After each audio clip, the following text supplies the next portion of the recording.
2 October 1869 આજના દિવસે ભારતના રાષ્ટ્રપિતા મહાત્મા ગાંધીનો જન્મ ગુજરાતના પોરબંદરમાં થયો હતો. તેમના દ્વારા ચલાવવામાં આવેલ આઝાદીના આંદોલને ભારતની આઝાદી માટે અભૂતપૂર્વ ભૂમિકા નિભાવી.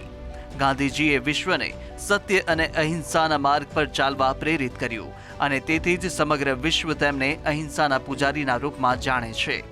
અસહકાર આંદોલન, ચંપારણ સત્યાગ્રહ, સવિનય કાનૂન ભંગ અને ભારત છોડો જેવા આંદોલનો થકી ગાંધી બાપુએ અંગ્રેજોને ભારત છોડવા મજબૂર કરી દીધા.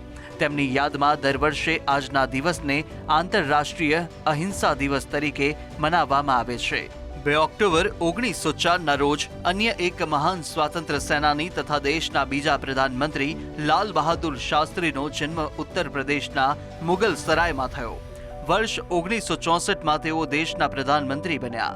કાશી વિદ્યાપીઠથી તેમને શાસ્ત્રીની ઉપાધિ પ્રાપ્ત થઈ હતી.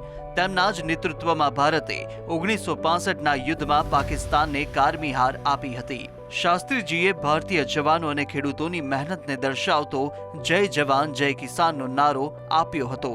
મરણોપરાંત શાસ્ત્રીજીને ભારત રત્નથી સન્માનિત કરાયા હતા.